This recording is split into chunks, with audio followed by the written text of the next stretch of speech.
this earth on my own terms than participate in something that they tricked me into through a sense of necessity. I've made that choice. Everyone should make their own choice. I have close, dear friends who have had the vaccine, and I told them not to get it. But that's their choice, and I don't know that there's a plot to hurt the vaccinated or the unvaccinated. Going forward in the future, I just I pray, and I know what my own decision as a grown man, as a free man, as a child of God is, and that's that I'm not participating. I'm just not participating. One thing I was hoping I could actually talk to you about, Al, because you know what, man? Like, I met you one time. You're an awesome guy, and we didn't get a chance to talk too much, and that was... Hey, I think Brandon wants to say something as a follow-up real quick. Can you go right after him? Got you. Right. Sorry, yeah. Thanks, Ali, for that insight. Just as a quick follow-up, what do you make of Jen Psaki, boasting at the press conference about monitoring and working with Facebook and banning 12 accounts, supposedly 12 accounts that are putting out dis or misinformation, quote unquote, about the vaccine? It's too surreal. It's too surreal. They're monitoring our text messages. They're monitoring our Facebook messages. We have to opt out of these systems, and we have to start funding some lawsuits that take broad constitutional arguments around civil rights and talk about discrimination in a disparate way, not an intentional way. I know that's a whole nother topic I don't really want to go in, but if you're familiar with kind of like, again, I've talked about this before, how like they determine discrimination happens within housing. They don't say, is the landlord racist? They say, does this lead to a disparate outcome? And so I think that we need to find intelligent lawyers willing to make moral and constitutional cases with very compelling plaintiffs. The right's never been good at this, so don't hold your breath. That's absolutely what needs to happen. Or people need to just go into the tens of thousands and sit on the Washington Mall and say, we won't participate in your economic system until you allow us to be free. All right, hey, FFF, your turn. What's up? All right. I wanted to address the disinformation, because one thing I've been following constitutional conservative values my whole life, and when it comes to disinformation, like we've heard it all the way back to Jade Helm. You know what I mean? And one thing the right is very, very, very poor at is we follow these dog whistles, and then next thing you know, some honest things come out. And next thing you know, no one believes the honesty because you've been dog whistled into so many conspiracy theories. You know what I mean? Yep. Just something that I think people need to be more aware of, because like the whole Q conspiracy crap that happened was just the biggest dumpster fire to ever hit conservatism ever.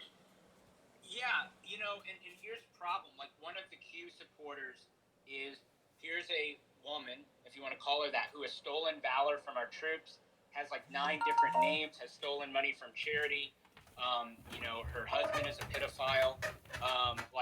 These are not good people. I don't want to say, a lot of QAnons are good people and they're patriots, but the people who sell articles and clickbait to them are very, very bad people.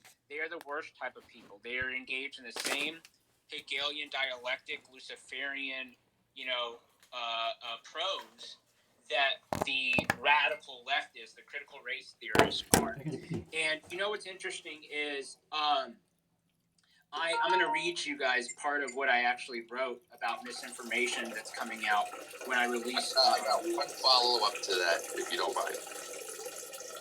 Yeah. So let me read this line real quick. I said, so in my upcoming piece, Rules for the Right-Wing Survival, it says, number 5, conservatives need to combat misinformation, as it is a vector vulnerable to misdirection. We cannot have pseudonyms and ideas weighed by anything but merit and proof. Speculation is a luxury of public identity and reputation. Our founding fathers knew this when they did the Federalist Papers. They wanted you to weigh their argument, not this credentialism. The Q people don't want you to weigh merit or proof, and it's under a pseudonym. And I make this argument that it has nothing to do with moralizing misinformation or disinformation like the philosophy argument. I'm simply saying it allows a practical misdirection. So I totally agree with what you're saying, and we have to find a way to engage those people, encourage their curiosity. But when it is a conspiracy theory, which are totally valid to explore, you shouldn't act on them until they become conspiracy fact. Exactly. That's where I'm at. And one thing, anybody in the chat that is listening right now, people like Jack Pacific or Simon Parks. I don't know if you remember the Iraqi dinar pyramid scheme that was going on way back, like 2008, 2006. These are the same people that were marketing that crap back then are the same people selling you the Q dream. That's a really back to like 2005 or 6. That's so funny.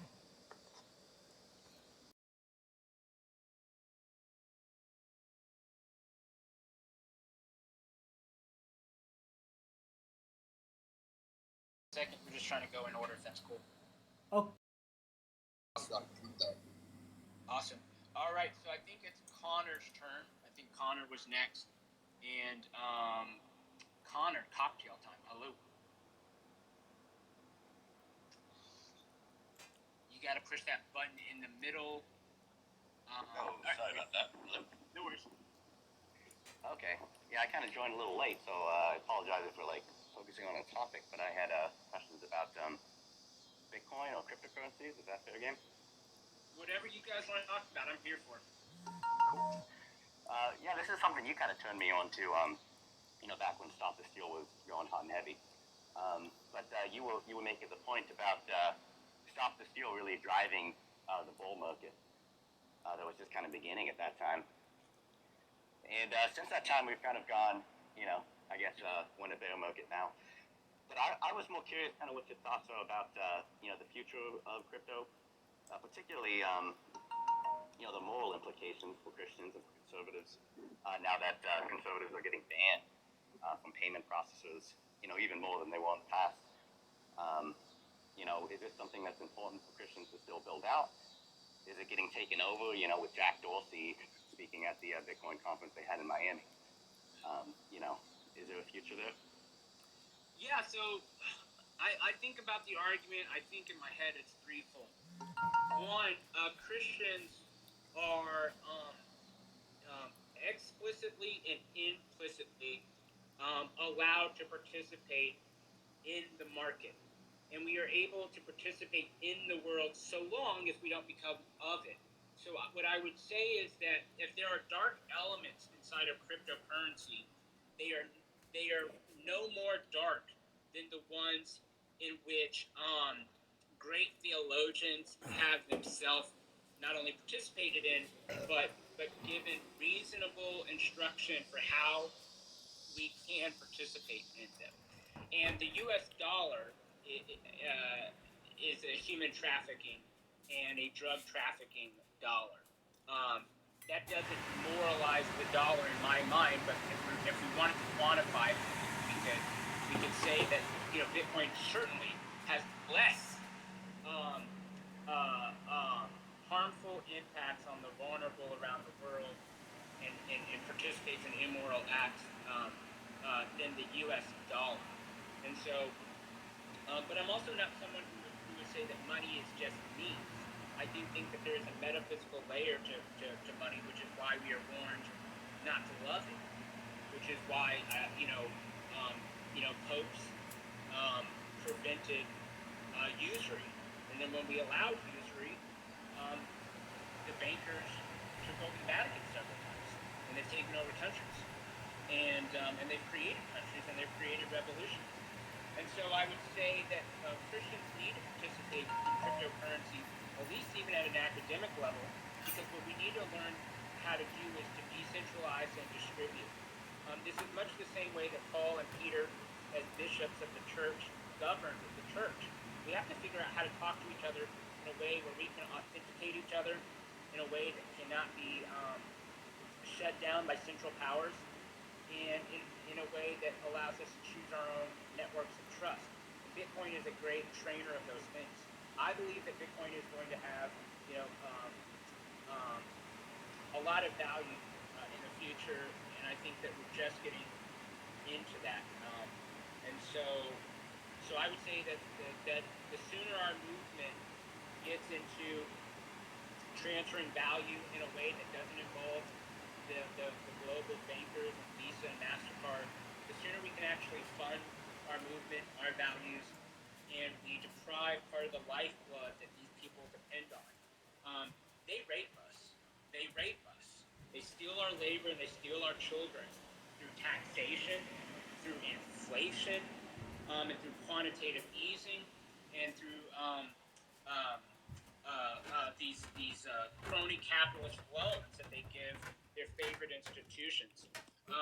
And this is all to steal labor away from you and I. We are the pyramid builders, and they are the pharaohs. And and again, they literally see themselves as pharaohs. This is a part of their Luciferian order. So I would say, yeah, I'm and for me, the case of Bitcoin has always been it. What's going on with the petrodollar? What's going on with civil order in the first world countries, and how much trust do we have in keeping in our wealth in fiat? And if every Christian just put 20% of their wealth, even their liquid wealth, in alternative means, that's not only cryptocurrency. You would see a lot of lifeblood of the system go away, and they would have to. They wouldn't be able to accelerate what they're doing with the vaccines and all of that. So that's kind of my opinion on that. Does that answer your question, Connor? Yeah, it absolutely does, and I mean that's 100%. What I agree with.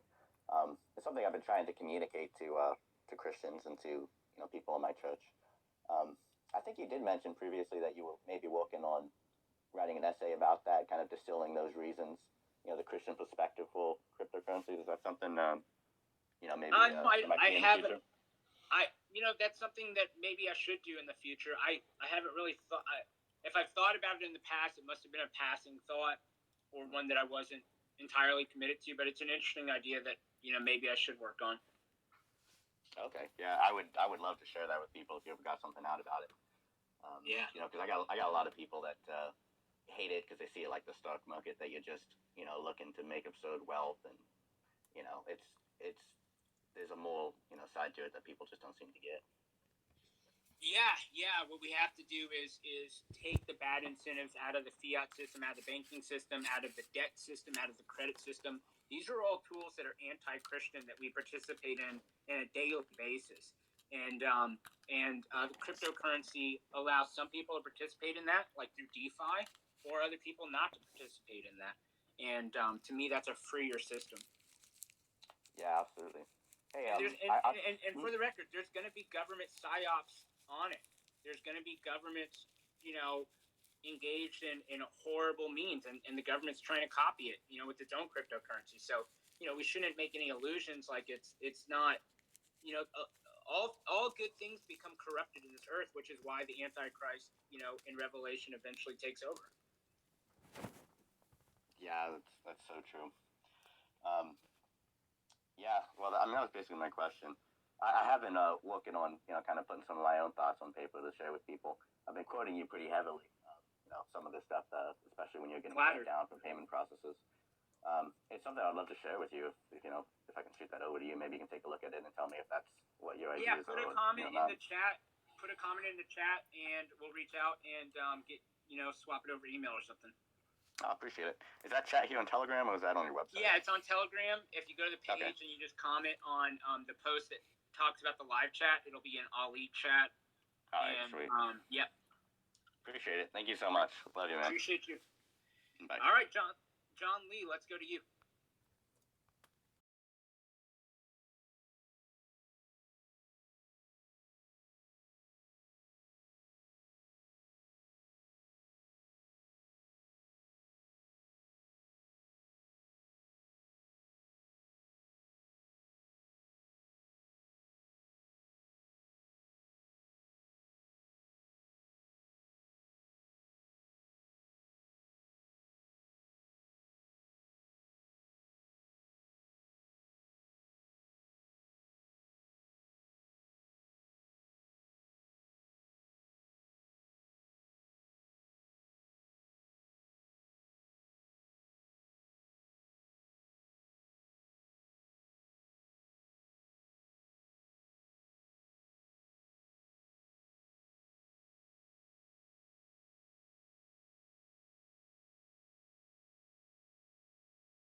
Well, I think, being a part of dissident movements and being part of the persecuted class encourages distrust, and then that's why you see paranoia. Um, um, Paranoia usually within those movements. And what I like to encourage people is it's drink a lot of water, pray a lot, center yourself, and go from paranoia to back to skepticism. We should be skeptical. Like I said, I love conspiracy theories now. I haven't always in my life, but certainly in the past 2 years I have. And I've watched the federal government try to set me up for a crime, of insurrection or whatever. And so I've seen it firsthand in my own life. But what I'd say is that we can believe anything we want, and we can talk about anything we want. Where we should act should always be more evidence based. It's a prudent approach. St. Thomas said that prudence is a virtue, and it resist something that you believe is probably true, but shouldn't act on because you don't have the moral allowance by God to compel your peers to participate in it with you, is a virtuous thing. It's a man.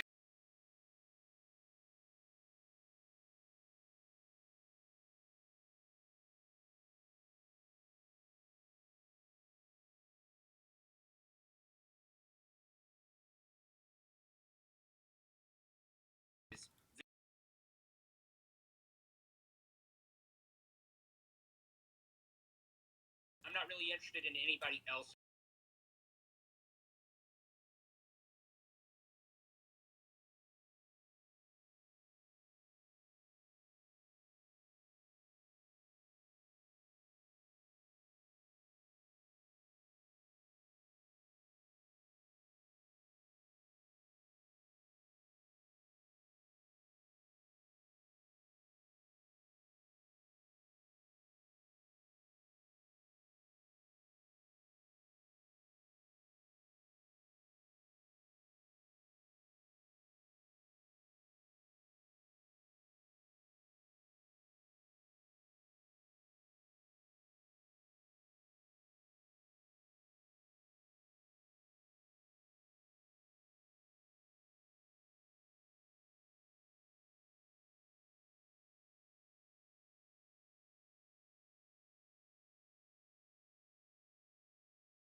Place where people can find this information. You have a website or anything you want to plug?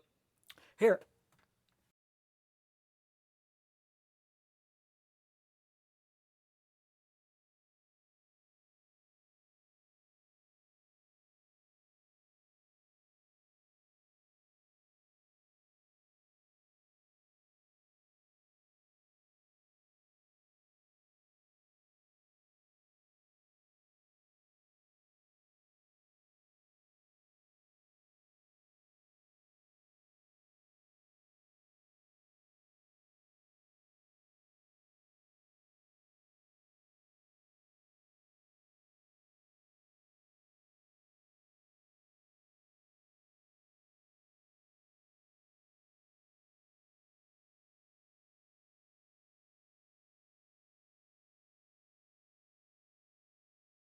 And that's it.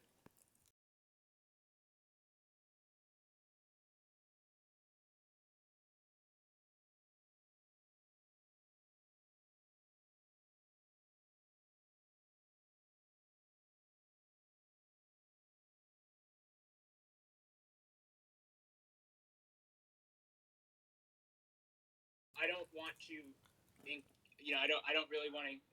Nothing's off topic because I want everybody to feel at home here. But we do have to be productive in our conversations and voluntary in our conversations. So, thank you, John. Everybody, John's going to.